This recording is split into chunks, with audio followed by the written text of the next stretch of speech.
की एहलिया बुशरा इमरान के खिलाफ अडियाला जेल के अंदर तोशाखाना केस 2, जिसको बुल्गेरी सेट के नाम से भी जाना जाता है, FIA के बिहाफ पर आज इस्तगासे ने तफ्तीशी अफसरान जो हैं वो पेश किए।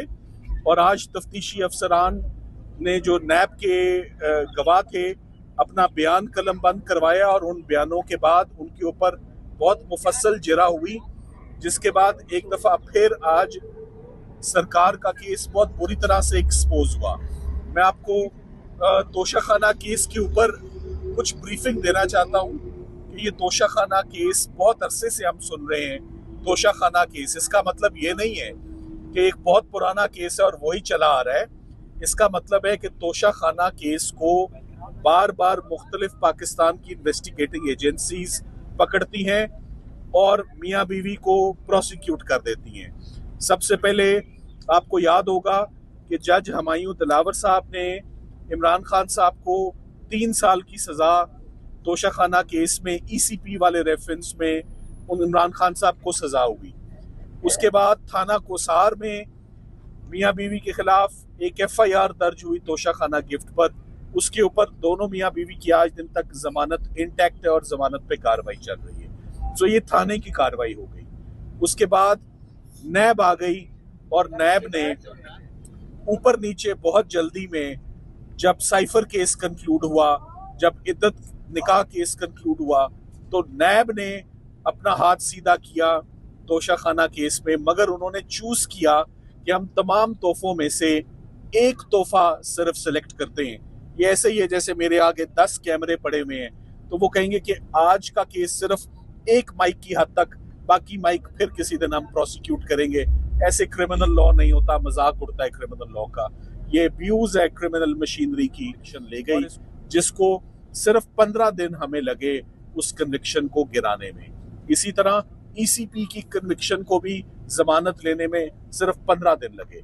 मकसद ये है कि क्या सरकार के रिसोर्सेस, क्या criminal justice system on repeat एक ही कपल को बार बार डिफरेंट इन्वेस्टिगेटिंग एजेंसी से प्रोसिक्यूट करने के लिए, क्या ये इन्वेस्टिगेटिंग एजेंसीज का मकसद यही रह गया है? और अब क्या चल रहा है कि अब फेडरल इन्वेस्टिगेटिंग एजेंसी यानी FIA वो आ गई है मैदान में उसी तोशाखाना को पकड़ के कि हम क्यों पीछे रह जाएं, हम भी इस पर अपना मुकदमा चलाएंगे और हम भी हाथ सीधा करेंगे। ऐसी कोई नज़ीर नहीं मिलती क्रिमिनल लॉ में कि एक ही ट्रांजैक्शन को, एक ही अलेज्ड क्राइम को, एक ही सो कॉल्ड जुर्म को मुख्तलिफ पाकिस्तान की तफ्तीशी इदारे पकड़ते हैं और वो आते हैं और वो उसके ऊपर। और अफसोस की बात ये कि सारों के पास वही गवाह है, सारों के पास वही एक इनामुल्लाह शाह है और सारों के पास वही एक सुहेब अब्बासी है। ये 2 गवाह बार बार ऑन रिपीट, और वो हर तफ्तीश में आके कहते हैं आज हमें सिर्फ इस तोहफे की हद तक याद है बात। एक मजाक बना हुआ है इस ट्रायल का। अब तो हम मजाक ही कहेंगे इसको कि अब ये सीरियस प्रोसिक्यूशन तो रही नहीं है, लाफिंग स्टॉक बन चुकी है, इसको हम कहेंगे। और ये प्रोसिक्यूशन मैं आपको बताता चलूं कि सिर्फ 2 से 3 हेयरिंग्स में कंक्लूड होने वाली है। अब सबसे बड़ा जो हमारे लिए हेयरिंग है वो कल सुबह है, वो अल-कादिर ट्रस्ट की हेयरिंग है, जो कि मैं आपको बताऊं जनवरी से मियाँ बीवी अपनी जमानत हासिल करने के लिए जो नया इस्लामाबाद हाई कोर्ट है, the new Islamabad high court, में उसको न्यू ये कहूँगा कि न्यू में जब से नए चीफ जस्टिस साहब आए, ना इमरान खान साहब का कोई केस लगा है, ना ही उनको कोई रिलीफ मिली है। कोई मुकदमा एक्चुअली फिक्स ही नहीं हुआ। रिलीफ लेना ना लेना वो तो बात की बात है, मुकदमे लगाए ही नहीं जाते। फाइनली 8-9 माह के इंतजार के बाद कल अल-कादिर की हेयरिंग मैच्योर है। और पॉजिटिव बात एक ही मैं बताऊंगा आपको कि इंशाल्लाह ये जमानत का केस है। अगर कल जमानत मियाँ बीवी की अगर दोनों की हो जाती है तो दोनों की रिलीज कल मैच्योर है, कल उनकी रिलीज तैयार है। You have to understand that जितने लीगल केसेस बने थे वो सब के सब एक एक करके खत्म हो चुके हैं। सब या एक्विटल्स हो गए हैं या सस्पेंडेड सेंटेंस है, यानी कि सजाएं मुअत्तल हो गई हैं, या उनमें प्री अरेस्ट हो गई है या पोस्ट अरेस्ट हो गई है, यानी फ्रीडम, आज़ादी तैयार है उन तमाम केसेस में। सिर्फ एक में कैद रखा हुआ है, उसका नाम अल-कादिर है।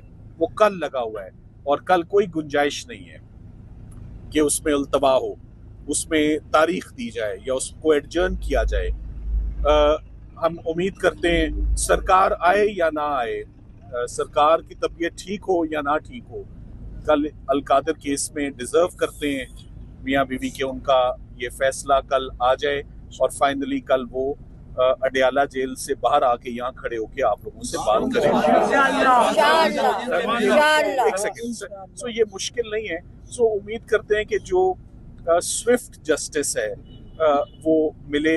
हमने इमरान खान साहब ने चीफ जस्टिस साहब से भी गुजारिश की कि जेल में होने वाली जो ज्यादतियां हैं बड़ी बेसिक बातें हैं और बड़ी वो अजीबोगरीब सी, यानी बच्चों से बात ना करवाना, किताबें ना मिलना, टीवी ना होना, डॉक्टर ना होना, अखबार ना होना। किताबें तो बड़ी बेसिक सी चीज़ है ना। आप किसी भी प्रिजनर को या किसी भी आप इनमेट को, आप इन लोगों को तो सजाएं कम होती हैं किताब पढ़ने से, डिग्री लेने से सजा कम होती है। तो इधर किताब उनको दी नहीं जाती, वो कहते हैं मैं किताब पढ़ के मेरा वक्त गुजर जाता है। तो ये चीफ जस्टिस साहब को तमाम जो एक शिकवा है वो जा चुका है और उसके नतीजे में अब हम उम्मीद करते हैं कि बहुत जल्द कुछ इनको रिलीफ भी मिलेगी। सो इमरान खान साहब ने कभी भी कोई मेडिकल ग्राउंड आपने नहीं सुनी होगी मेरे मुंह से या उनके इंस्ट्रक्शंस पे। तो हैट्स ऑफ टू हिम कि एट द एज ऑफ 72-73 वो तमाम मुकदमा लड़ रहे हैं, लड़ते आ रहे हैं।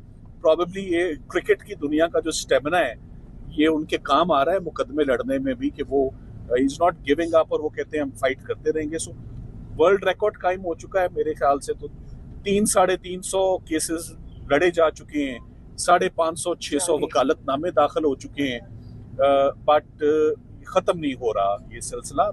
काफ़ी ज़्यादा अब ये ड्रैग हो गया है, बहुत ज़्यादा इम्तिहान लंबा हो गया है। तो उम्मीद करते हैं कि कल चीफ जस्टिस साहब इस्लामाबाद हाई कोर्ट के इंसाफ करें और ये जमानतें एक्सेप्ट करें ताकि कल इनकी रिलीज मुमकिन हो। इससे पहले कि जो शाहरुख अर्जुमन साहब, फाजिल जज साहब जो इस वक्त तोशा खाना में बहुत तेज़ी से प्रोसिक्यूट कर रहे हैं, हमारी झोली में एक और केस सज़ा का डाल जाए, तोशा खाना 2 की सज़ा। फिर आप अक्सर लोग सवाल पूछते हैं, मैं हैरान होता हूँ उस बात पे, क्या लीगल टीम की नाकामी नहीं है, क्या लीगल टीम इनकॉम्पिटेंट नहीं है? लीगल टीम इंसान है और लीगल टीम का स्टेमिना बहुत ज़बरदस्त है, मगर उतना अच्छा नहीं है जितना इमरान खान साहब का है। उनको तो मैंने कहा ना हैट्स ऑफ टू हिम, क्योंकि वो तो जेल के अंदर है, हम तो बाहर हैं मुकदमे लड़ते। मगर 300-350 केसेस को लड़ना ये रियलिस्टिक नहीं है, ये लीगली मुमकिन नहीं है, मगर किया है। तो 300-350 काफ़ी है। अब 400-500 का फिगर ना ही टच किया जाए तो मेरा ख्याल है बेहतर है। सो शाहरुख अर्जुमन साहब वाला केस 100% इक्विटल का है।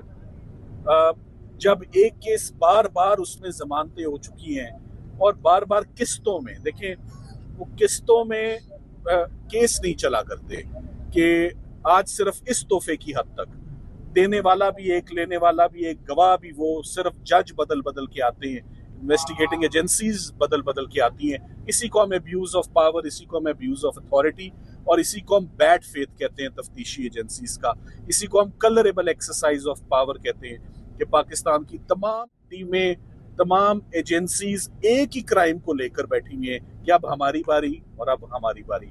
सो मेरी तरफ से आज इतना ही। बाकी आप सलमान साहब एक सवाल ले लें सर, 2 साल से FIA न्यायब और सरकार मैदान में है, आप भी मैदान में उनके अगेंस्ट। 2 साल में जितने भी केसेस हुए, आपने खुद कहा कि 3 केसेस में आपने इन्हीं अदालतों से रिलीफ लिया, बावजूद नामसाइद हालात के आप ये केसेस लड़ते रहे और इन्हीं अदालतों से आप रिलीफ भी हासिल करते रहे। क्या वजह है कि अब आपका जस्टिस सिस्टम पर से एतमाद उठता हुआ नजर आ रहा है और आप कह रहे हैं कि अब इंसाफ की उम्मीद नहीं है? इसकी वजह क्या है? इसकी वजह बड़ी सिंपल और स्ट्रेट फॉरवर्ड है, आपको समझ आएगी। अडयाला में अंदर जाना, दरवाजा खोलना आसान है, इस्लामाबाद हाई कोर्ट के दरवाजे बहुत टाइटली बंद है इमरान खान साहब के लिए। चीफ जस्टिस साहब ने भी वो ताला लगाया हुआ है, रजिस्ट्रार ऑफिस ने भी लगाया हुआ है, फिक्सिंग ब्रांच ने भी लगाया हुआ है। सो अदलिया को सिर्फ दरवाजे खोलने हैं। मेरा ख्याल है ये दरवाजे खुलेंगे तो जजेस भी अंदर ही बैठ के काम करेंगे, ना कि ये कि सड़क क्रॉस करके सुप्रीम कोर्ट जाएंगे। अच्छा सर, मेरा सवाल है, थोड़ा सा ये भी जो आप मेरे